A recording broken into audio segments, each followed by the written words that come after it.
Hello दोस्तों, स्वागत है आप सभी का ज्ञान की सुधा चैनल में। जो व्यक्ति नहीं नहाते हैं उनको ये कथा सुनने से फल प्राप्त होता है कार्तिक स्नान का। शरद पूर्णिमा के बाद प्रतिपदा तिथि यानी एकम तिथि से अगली पूर्णिमा तिथि तक कार्तिक स्नान किया जाता है। कार्तिक स्नान में स्नान करने वाले लोग सवेरे जल्दी स्नान करके मंदिर में पूजा करते हैं और कार्तिक मास की कहानी सुनते हैं। कार्तिक मास की कहानी इस प्रकार है, तो आइए आप भी जाने। एक समय की बात है कि एक बूढ़े बाबा थे। उन बूढ़े बाबा की दो बहुएं थी। ससुर जी का काम दोनों ही बहुएं करती थी।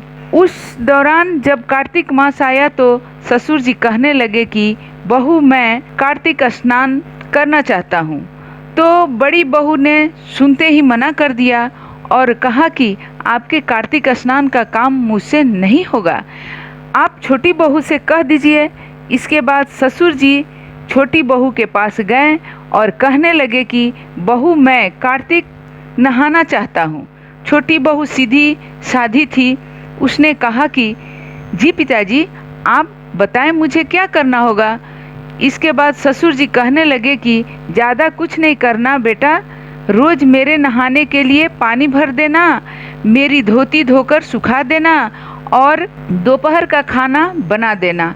अब छोटी बहू रोज़ सुबह 5 बजे उठकर कुएं से पानी भरकर ला देती, जिससे ससुर जी स्नान कर लेते थे। उनकी धोती धोकर सुखा देती और दोपहर में ससुर जी को गरम गरम रोटी बनाकर खिला देती। जब छोटी बहू ससुर जी की धोती धोकर सुखाती तो उसमें से गिरने वाली पानी की बूंदें वहाँ मोती के रूप में इकट्ठा हो जाती थी। पर छोटी बहू इतनी नादान थी कि वह समझ नहीं पाती थी और रोज सुबह झाड़ू लगाकर आंगन में एक तरफ मोती का ढेर लगा देती थी। और इसी तरह से एक माह निकल गया और कार्तिक माह समाप्त होने को आया। तो ससुर जी ने कहा कि मैं कार्तिक समाप्त होने से पहले 2-4 ब्राह्मण को भोजन कराना चाहता हूँ।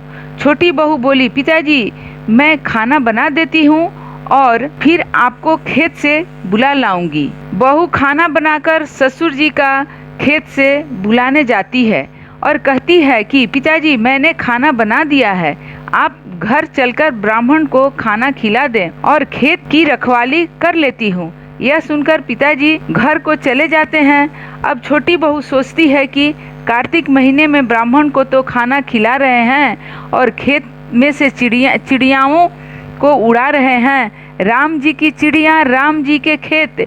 और यह सोचकर वह चिड़िया को दाना खाने देती है और चादर तानकर सो जाती है।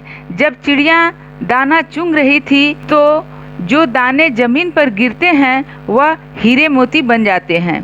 धीरे धीरे उनका पूरा खेत हीरे मोती से जगमगाने लगता है। उनके पास ही में बड़े भाई का खेत था। वह भी देखता है कि छोटा भाई का खेत हीरे मोतियों से जगमगा रहा है।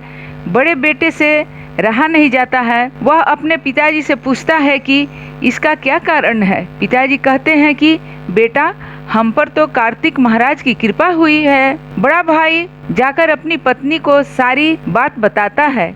उसकी पत्नी के मन में लालच आ जाता है और वह मन ही मन सोचती है, ससुर जी ने तो पहले मुझसे कहा था, मैंने क्यों मना कर दिया।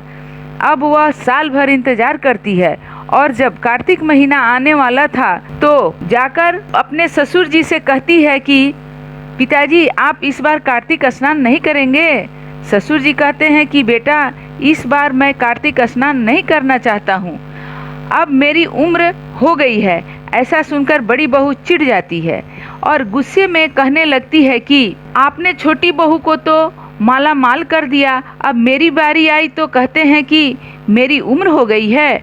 नहीं पिताजी, आपको कार्तिक स्नान करना ही होगा।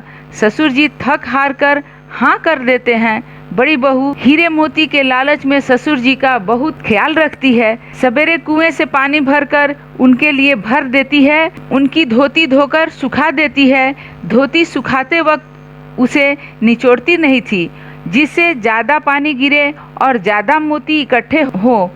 लेकिन उस पानी से कोई हीरे मोती तो नहीं बने, पर जमीन में गड्ढे जरूर हो गए।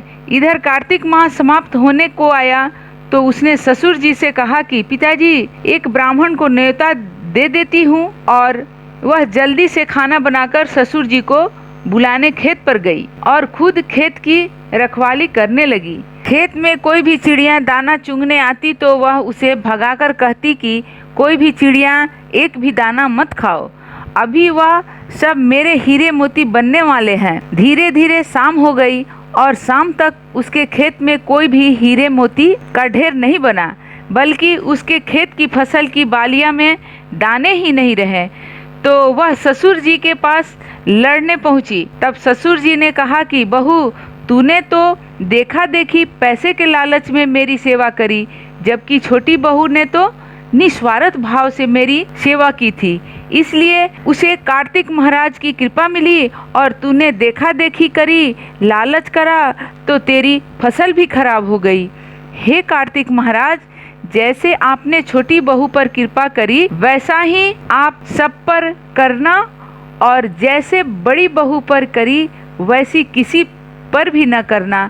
कथा अधूरी हो तो पूरी कर लेना और पूरी हो तो मान करना। ये कथा आधा में नहीं छोड़ के सुनना चाहिए, पूरा सुनना चाहिए। इसे कार्तिक मास स्नान का पूर्ण फल प्राप्त होता है।